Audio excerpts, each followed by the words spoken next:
Está na hora do Café Missioneiro, até às 2 da tarde. Acompanhe a sua revista diária da Novos Horizontes com o jornalista e comunicador Fábio Delarue. Há pouco mais de 10 anos atrás, era muito difícil para uma pessoa que tinha algum ofício ou queria desenvolver uma empresa a partir do seu trabalho, de abrir um negócio. Eu cito até um exemplo pessoal para vocês. Há mais de 10 anos eu tentei carreira na publicidade, até tem um filme, Como Fazer Carreira na Publicidade. Pois eu tentei isso, abrindo uma empresa, prestando serviço. Chegou num ponto que eu tinha o que eu faturava na empresa, praticamente numa conta assim por alto, em determinado mês do ano, 50% era imposto. O que obviamente inviabilizou o negócio. Depois veio a lei do simples e algumas transformações, e isso veio vindo muito rapidamente nessa primeira década do século XXI, para chegarmos a partir de 2010 com mais e novas transformações na lei, criando o microempreendedor individual. Este será o tema dominante do Café Missioneiro de hoje, que começa agora às 13h18 pelo 104.7 e pela NHTV neste 14 de abril de 2015. Está comigo Graziano Tolfo e Thiago Meyer Mendes, que não é bem um especialista nessa área, mas eu sei que é um dos assuntos que tu também gosta. Enfim, muito boa tarde, seja bem-vindo. Tu ainda não é o nosso colunista, mas a tua chegada em definitivo como colunista do nosso site é aguardada por toda a comunidade. Muito boa tarde, tudo tranquilo. Boa tarde, Fábio, boa tarde, Graziano. Boa tarde para as pessoas que nos escutam e nos assistem. Ainda não sou, né? Pretendo dar esse susto aí em breve. Tá. Mas acho que não é tão aguardado, assim, né? É bondade. É que tudo que é novidade, por exemplo, é sempre cercada de expectativa, de chamadas. Se utiliza muito esses teasers, né, e tal. O nosso teaser é aqui, terça-feira, por enquanto. Já é uma boa publicidade. Pois o Graziano, isso vai ser complicado, né, porque é um nome gaudério, vamos dizer assim, né, Graziano? É um prazer te receber novamente aqui. Tu estás aqui, como representante aqui do Sebrae. A gente fala em termos gerais da Semana do Microempreendedor Individual, que acontece entre 13 e 17 de abril, de ontem até sexta-feira, né?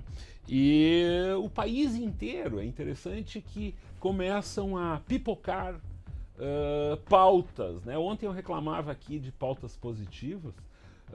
O Sebrae meio que enfia de goela abaixo, assim, vamos, né, numa terminologia assim, de uma piadinha aqui, mas o país inteiro está vivendo nesses dias boas notícias de empreendedores, né? E que bom que tu estás aqui conosco para a gente esmiuçar um pouco esse assunto aí e falar também, obviamente, de uma programação que será desenvolvida amanhã. Muito boa tarde, seja bem-vindo. Eu que agradeço. Boa tarde, Fábio, os ouvintes, os demais aí presentes. Agradecer de novo o espaço, né, que tem sempre cedido aí para nós, principalmente o que nós falávamos antes aí de entrar no ar, dessas pautas positivas, né, que muitas vezes faltam, né? Esse clima de negativismo todo, enfim. Então a gente vem para dar o contraponto, então mostrar que tem oportunidades, tem coisas acontecendo. E a gente esboça aqui também, já adiantando para os ouvintes, uma possibilidade aí da gente tornar mais efetiva, através de uma parceria aí da Novos Horizontes com o Sebrae, de efetivar isso aí, né? De ter, de mostrar aqui, através de exemplos, enfim, do próprio trabalho do Sebrae, o que é possível ser feito, né? Porque o Sebrae está lá. Eu me lembro que quando o Sebrae apareceu, os mais antigos tinham uma grande restrição, assim. O que é o Sebrae, né? Se é uma empresa, se é um órgão de governo, ou o que eles fazem efetivamente e tal. Essa primeira etapa, porque isso já faz 20 anos, né? 40. Ah, não, mas no caso aqui em Santo Ângelo, aqui em Santo Ângelo faz 20 e poucos anos só. Quando eu me lembro naquela época que chegou, isso nos anos 90, que as pessoas tinham essa dúvida, né? E essas etapas foram superadas, né? Hoje o Sebrae é uma referência nesse sentido, né? Exatamente, essa visão já mudou. Ainda existe as pessoas, possivelmente tem alguém que está nos ouvindo aí que não sabe exatamente o que o Sebrae faz, né? Mas a gente tem feito várias inserções em mídia e ações efetivas para tornar ao conhecimento do público para que o Sebrae existe. E a essência do nosso negócio, vamos dizer assim, é desenvolver os pequenos negócios e fomentar o empreendedorismo. É por isso que nós existimos, né? Então todas as ações do Sebrae, programas, enfim, são voltados para os pequenos negócios ou para empreendedores, quem pretende abrir um negócio ou quem tem possibilidade de abrir um negócio. Deixa eu te perguntar, as pessoas primeiro procuram o Sebrae hoje, aqui em Santo Ângelo? Ou primeiro elas abrem um negócio? Tem essa migração de procurar o Sebrae antes de abrir o negócio tem acontecido com maior frequência do que há poucos anos atrás. Isso tem aumentado, né? Mas esse dado ele não é confiável, estatístico, porque não tem como nós mensurar, né? Quem abriu o negócio antes de chegar no Sebrae ou depois. Mas nós percebemos, Fábio, no dia a dia ali, do atendimento, das empresas que a gente conversa, enfim, que tem aumentado cada vez mais. Tem muitas pessoas, jovens inclusive, vão lá para tirar dúvidas, para relatar sua ideia de negócio e saber por onde iniciar. O que é muito positivo para nós, né? Poder acompanhar essa empresa antes dela iniciar de fato. Tiago, algum comentário nesse sentido? É importante que existam formas, fomentos do desenvolvimento, do investimento do Brasil, porque isso é algo que nós sempre batemos na tecla, né? O Brasil, apesar de ser um país extremamente criativo e de boas ideias, e aí podemos citar várias, como por exemplo o SUS, nós somos um país com uma péssima execução das nossas ideias.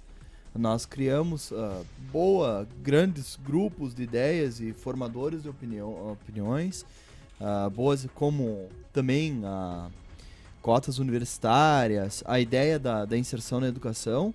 Entretanto, nós fazemos do jeito errado. E esse é o grande problema. E que bom que existem agências assim para fomentar esse investimento. Porque com certeza a pessoa, num país tão burocrático quanto o nosso, que eu, quando atuava como advogado, percebia essa questão, que muitas vezes, por não recolher uma pequena taxa de R$50, 4, 5 anos depois você era executado por uma dívida de 5, 4 mil reais. E isso, para um pequeno empresário, normalmente termina com a empresa.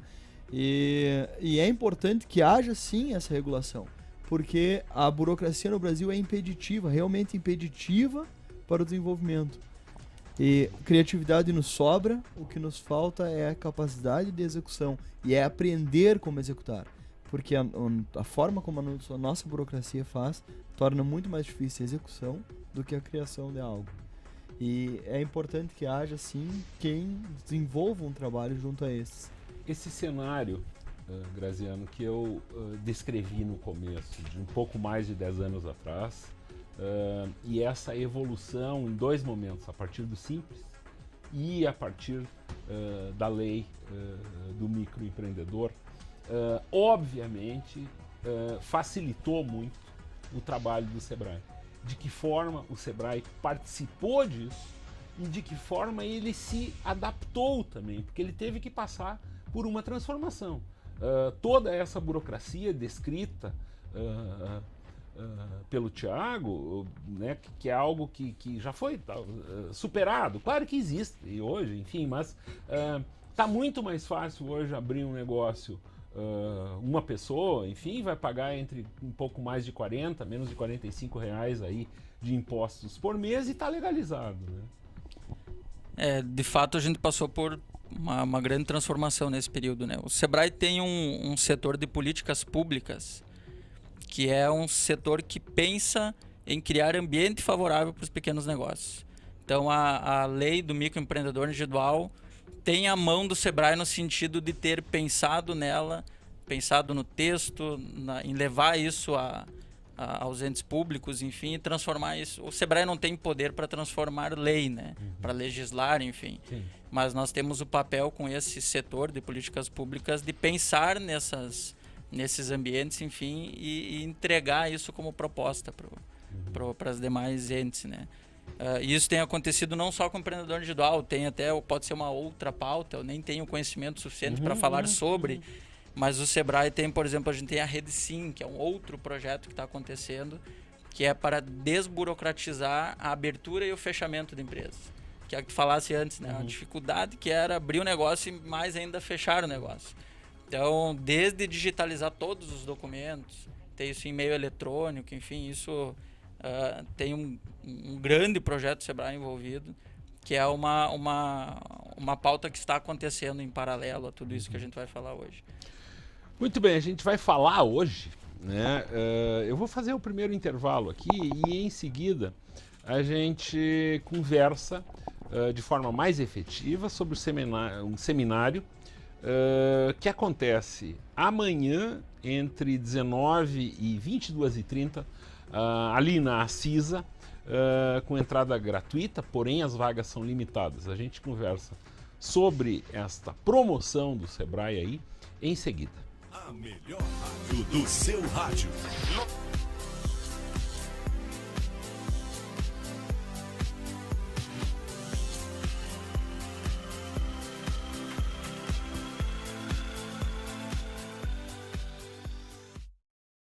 1h33, a notícia não é muito boa, mas tem gente que está precisando de dinheiro, pode encontrar aí uma saída. A Câmara aprovou o aumento no limite do consignado, do crédito consignado, para 40% do salário. Imagine, nobre rádio ouvinte, que 10, um pouco mais, 12% do salário dos assalariados já é comprometido com o pagamento de impostos, enfim, os descontos. Se o cara faz um empréstimo consignado de 40% do salário, quanto que vai efetivamente sobrar para ele no final do mês? Imediatamente surge aqui no estúdio mesmo o comentário de que é a necessidade do governo de que ache uma forma do dinheiro circular e tal, né? Mas por que os assalariados que têm que fazer isso, né, Graziano? É algo... eu não quero o teu comentário até pelo que tu representa. Né? Mas a gente quer falar aqui em relação a outras formas. Tiago, tu trouxeste um exemplo aí que eu gosto das referências que tu fazes aí em relação... O que tu descobriu isso que os caras estão fazendo nos Estados Unidos? Só quanto a isso, Fábio, isso é, para variar, uma medida impensada, né? Aumenta o endividamento e ao invés de fazer com que aquelas pessoas que têm grande capacidade financeira venham a entrar a investir no mercado, isso faz com que aquele pequeno aumente empréstimos e normalmente empréstimos emergenciais para pagar a parcela de um carro ou para coisas que realmente não vão dar um resultado a longo prazo para o país. É a mesma coisa quando fizeram a redução da taxa de IPI. Foi uma ideia de fazer com que todo mundo movimentasse valores e hoje em dia já está com uma dívida muito grande. As pessoas se comprometeram quase 50%, 60% do seu salário e pessoas com grande dificuldade financeira entre financiamento de casa, financiamento de carros, e não é esse o caminho. Você tem que fazer com que as pessoas atinjam um patamar, na verdade, salarial maior e não de compra maior. Não, aumenta o risco do endividamento das famílias, faz com que as pessoas tenham a ilusão de que estão com dinheiro, né? Sim. Isso que é o pior, né? E o pior é que o resultado depois, né? Que é o que acontece com a Caixa Econômica hoje em dia, que teve que aumentar todos os juros para todas as pessoas, dificultando ainda mais o investimento, dificultando ainda mais com que as outras pessoas busquem valores para investir, e por causa da grande inadimplência que ocorre, né, Fábio? Só para vocês terem uma ideia aqui, um economista ouvido na manhã de hoje, ele disse o seguinte: é um limite do ponto de vista econômico-financeiro. Eu diria até que nós estamos atingindo as raias da irracionalidade. É uma situação que, fora de controle, se transformará possivelmente em uma bola de neve. O nome do economista é o senhor Roberto Piscitelli. Ele deu essa declaração hoje, entrevistado no Bom Dia Brasil. O exemplo é esse que vem dos Estados Unidos, e depois a gente parte efetivamente para o que nos interessa hoje aqui. Fábio, eu comentava no intervalo com o pessoal que nos Estados Unidos existe um programa há muitos anos chamado Shark Tank, que é o tanque dos tubarões, que é uma ideia onde pessoas com boas ideias fazem uma pesquisa sobre a viabilidade dessa ideia e colocam à venda o formato de utilização dessa ideia. Por exemplo, tem a ideia de um programa de rádio que vai atender a tantas pessoas, fala do alcance que ele terá, fala o valor necessário de investimento, e em quanto tempo esses investidores terão esse retorno. E esses investidores decidem se vão financiar isso ou não. E existem seminários estaduais, regionais lá nos Estados Unidos, para que essas pessoas levem isso.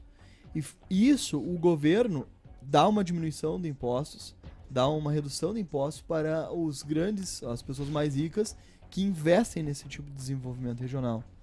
Para que aí sim, cada região consiga cada vez mais assumir plataformas próprias de investimento e que consiga se desenvolver pela mão não estatal, mas pela mão dos seus cidadãos, que é muito importante, muito melhor do que nós ficarmos esperando pelo conta-gotas que da federação vem para o estado e depois do estado para o município, né?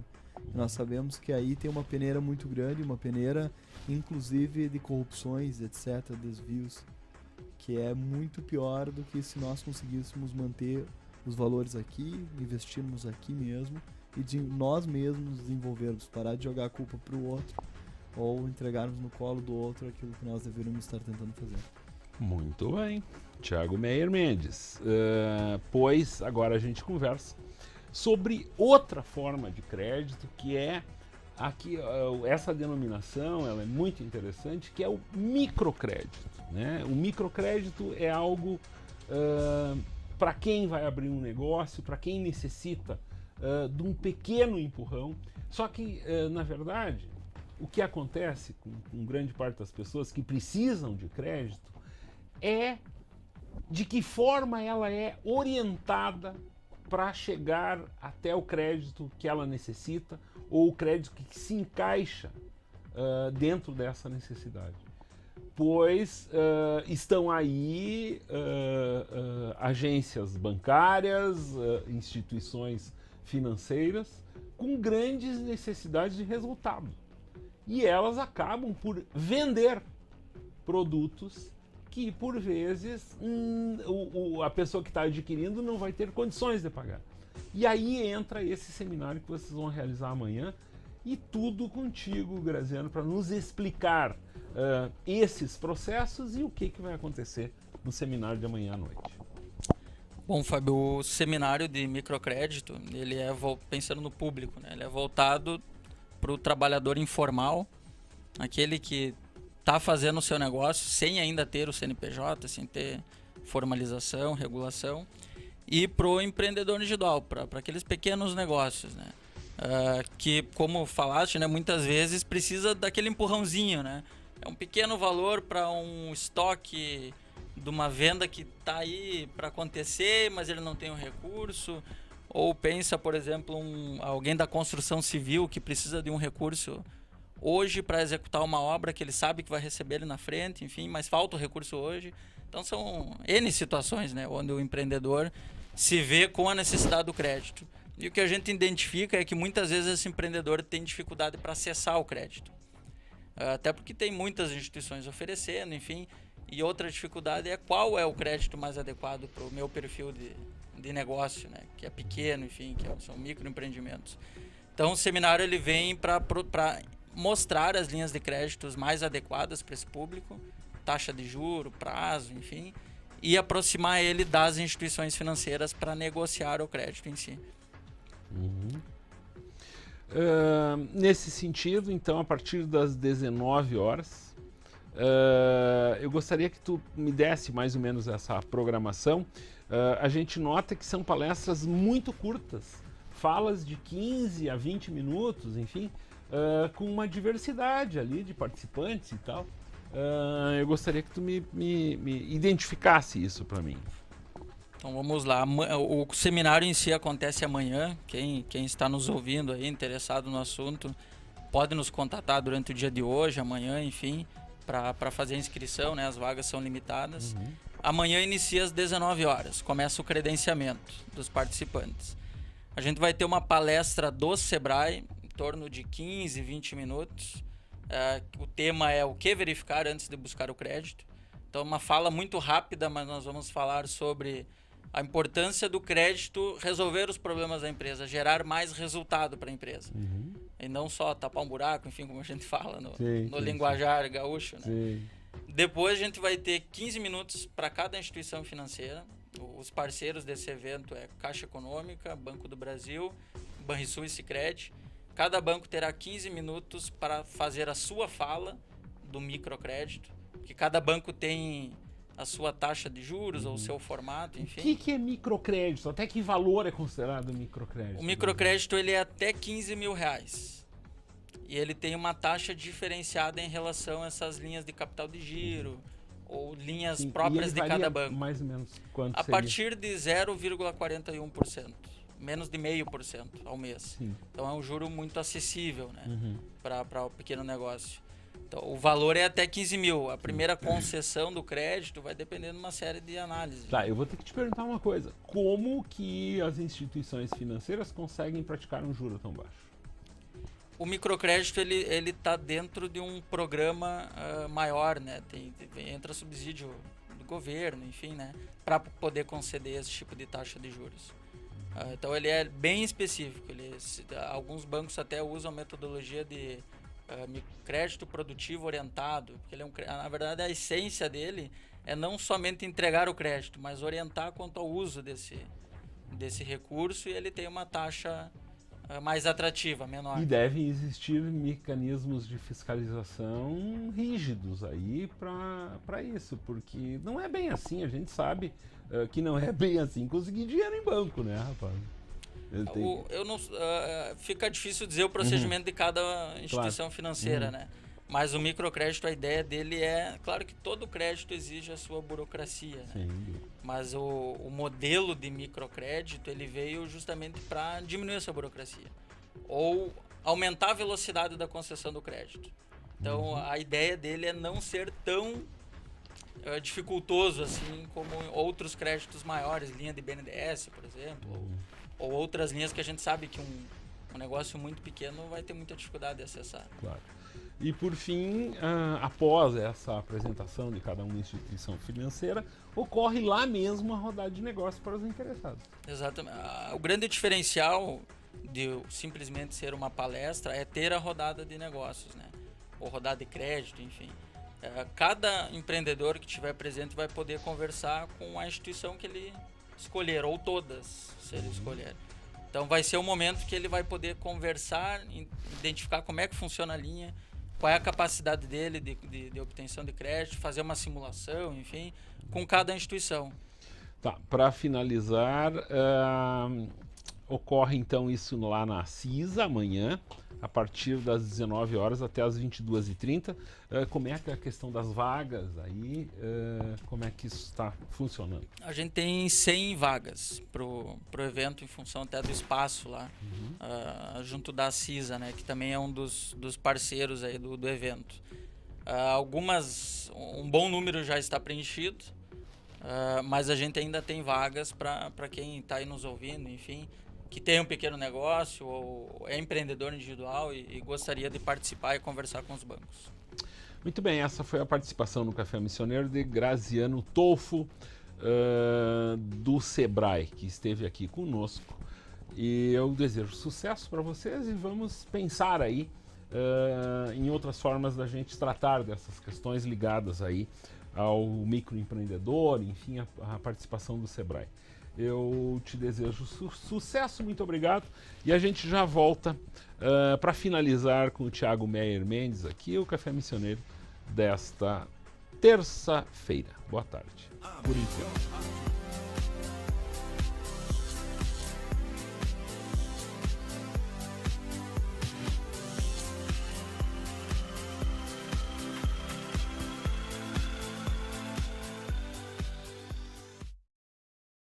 Ele tá com o WhatsApp na mão aqui, querendo me... É impressionante isso. Eu já falei, sábado à noite, eu fui num encontro, aniversário de 2 amigos muito queridos, e daí, lá pelas tantas, surgiu a conversa sobre o celular, né, e o WhatsApp, essas coisas.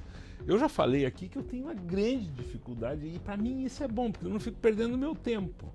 Eu tenho que produzir conteúdo aqui para Novos Horizontes.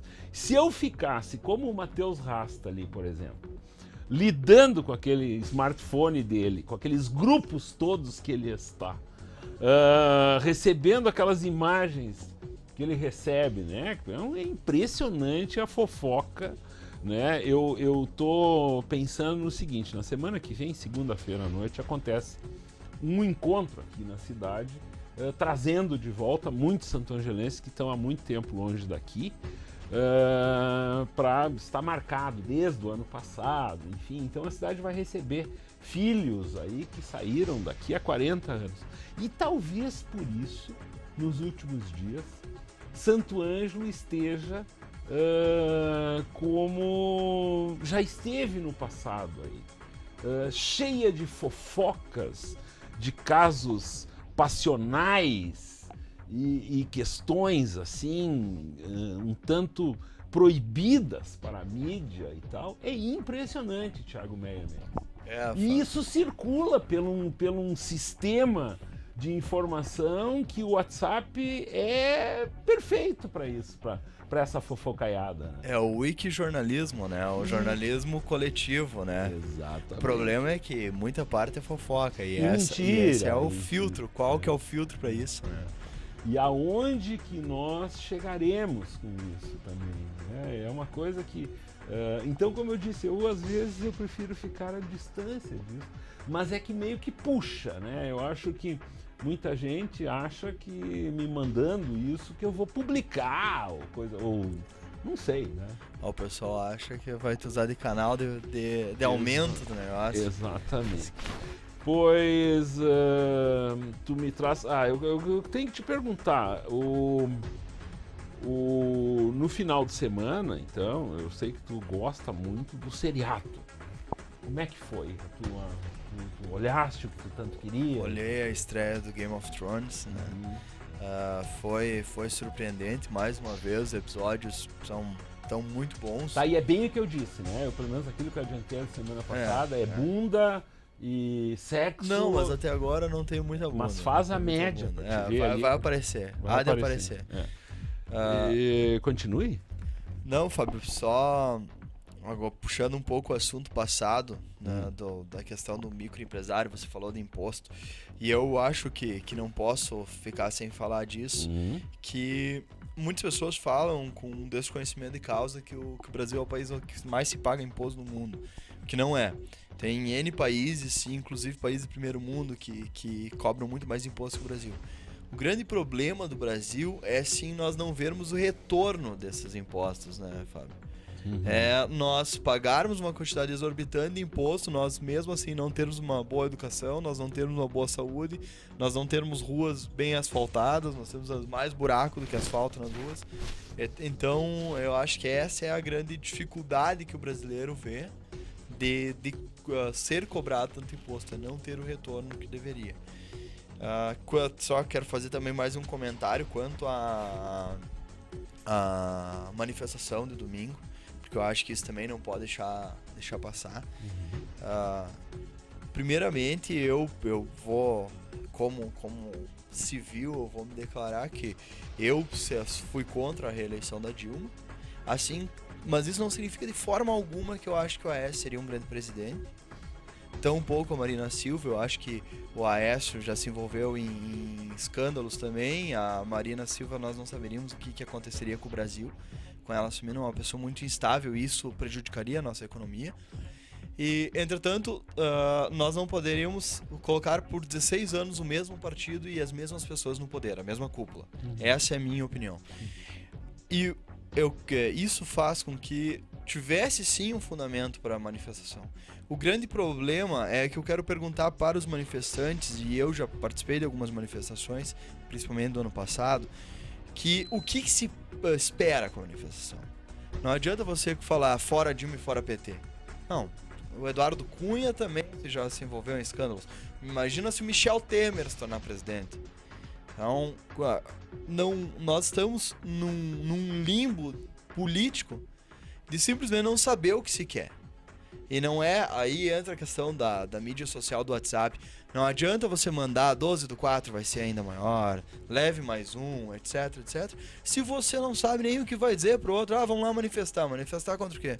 Contra a Dilma, tá, mas qual é o problema? Qual que é a questão? A Dilma, sim, já se envolveu em diversos escândalos, e eu não estou defendendo ela de forma alguma. Eu gostaria que o poder mudasse de mãos. Imediatamente. Isso é um pouco complicado por causa de questões econômicas, de estabilidade de um país. Isso é muito mal visto. Mas se fosse um grande economista que controlasse o país de uma forma, porque nós estamos entrando em recessão. Mas sim, saber o que se quer. Nós estamos esperando uma reforma política que, se vier dos governantes, vai beneficiar os governantes. As pessoas têm que aprender. A esquerda tem medo da ditadura. A direita tem medo do PT, mas não é assim. Todos nós temos que ter receio de qualquer decisão do Estado. Seja em Estado, que eu digo, Estado é União, Estado e município. Porque nós sabemos que nós não somos, não pelos políticos, mas eles não têm a representação que nós gostaríamos que eles tivessem. Eles, ao invés de serem os parlamentares, ou seja, aqueles que falam em nosso nome, eles não fazem isso. Eles falam em nome de lobistas, etc, etc, ou em nome próprio. Então a questão é, se nós queremos, nós temos que desenvolver uma reforma política e a população tem que participar. Só que não é indo pra rua gritar fora Dilma, fora PT, que isso vai acontecer.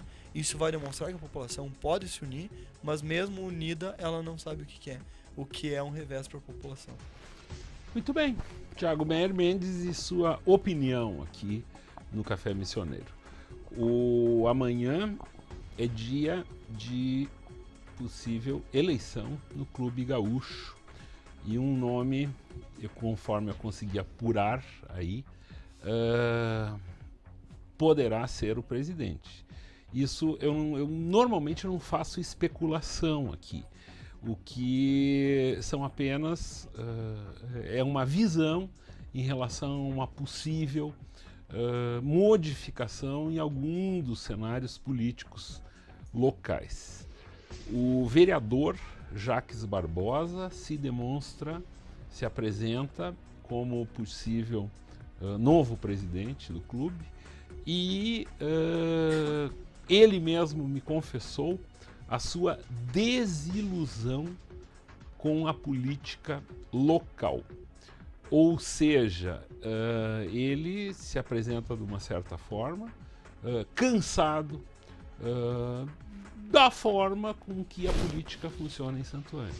Isso surpreende num primeiro momento, de que sabe-se, e já se falou na eleição passada, que ele poderia ser o eventual candidato do PDT ao Paço Municipal.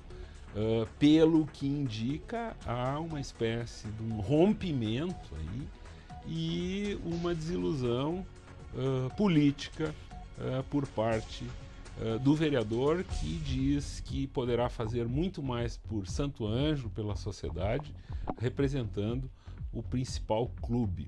Ele também mostrou para mim, no diálogo que eu tive com ele, uma indignação em relação às grandes lutas que o legislativo local poderia estar encabeçando.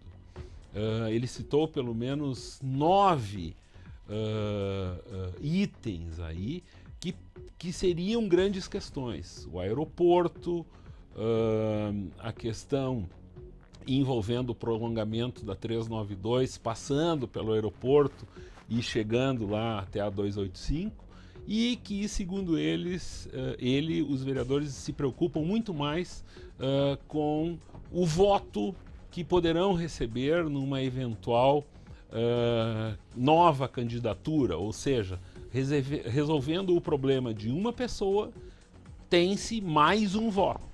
E assim por diante. Se fizer isso de forma sucessiva, quando se chegar na nova eleição, este vereador terá obtido um número de votos que ele julga suficiente para a sua reeleição. Se pensar em algo macro, algo maior, a dificuldade de que isso seja visto pelos eventuais eleitores seria maior. Eu encerro aqui uma participação. Quer tecer algum comentário? Fábio, quanto a isso, é importante, seria o ideal é que esses vereadores, hoje em dia não há como você dizer que não tem como, usem o Facebook ou consigam espaço na mídia, que é muito difícil. É muito difícil, né? Isso é uma das questões complicada para os vereadores. Mas porque os interesses dos proprietários de veículos de comunicação... Mas que usem o Facebook, por exemplo. O Facebook é uma ferramenta extremamente democrática e, claro que com os cuidados jurídicos necessários, mas que falem o que acontece, falem esse tipo de coisa. Porque alguém que chega ao cargo de vereador não pode chegar lá e dizer eu não esperava que isso acontecesse. Porque isso demonstra apenas uma coisa, despreparo. E nós não queremos pessoas despreparadas no poder. As pessoas deveriam ir lá e falar, na votação... Ao invés das pessoas, na pauta de hoje nós falaríamos sobre aeroporto, mudou o assunto para tal coisa, para as pessoas saberem disso, porque eles representam, nós deveríamos saber o que acontece, eles representam a nossa vontade lá dentro, e deveria sim, eu acho que alguém que ocupa a posição de poder tem que ser diplomático, mas não pode temer, não pode chegar lá para se esconder através de comúios ou diplomacia política, politicagem, e não falar e não fazer. E daí as pessoas estarem lá entre aspas, trocando voto por um ou outro favor, que é essa questão do micro, ao invés de fazer problemas bem pontuais. E se nós soubéssemos quem está atrapalhando isso, essas pessoas não se reelegeriam. E cabe sim a quem já está dentro. Porque... uma das coisas que se sabe, somente vai haver uma mudança no poder se ele for capilar. Nós vamos ter que estar dentro para fora, não de fora para dentro, senão é muito complicado. Porque normalmente gera uma revolução e normalmente as revoluções são fanáticas, que faz com que elas sejam erradas. Ok, amanhã, conforme eu adiantei ontem, o Café Missioneiro recebe aqui mãe e filha, uma menina de 12 anos que consome livros. No bom sentido. Eu quero ver se ela já terminou de ler o livro que ela estava lendo no sábado, quando eu conheci a garota. Pois dentro desse cenário apresentado por uma pesquisa na semana passada, que entre 10 brasileiros, apenas 2 leram um livro em 2014. Então eu trago aqui uma santo-angelense de apenas 12 anos que vai contra essa estatística. Fábio, só para completar, isso explica muita coisa, né? Explica muita coisa. Muito bem, está entregue a programação da Novos Horizontes aqui em ótimas mãos. O Matheus Raça está com as musiquinhas separadinhas ali. Ele tirou os discos todos da prateleira e já estão preparados com a agulha nova e tudo, né, Matheus Raça? Muito boa tarde e até amanhã. A melhor rádio do seu rádio.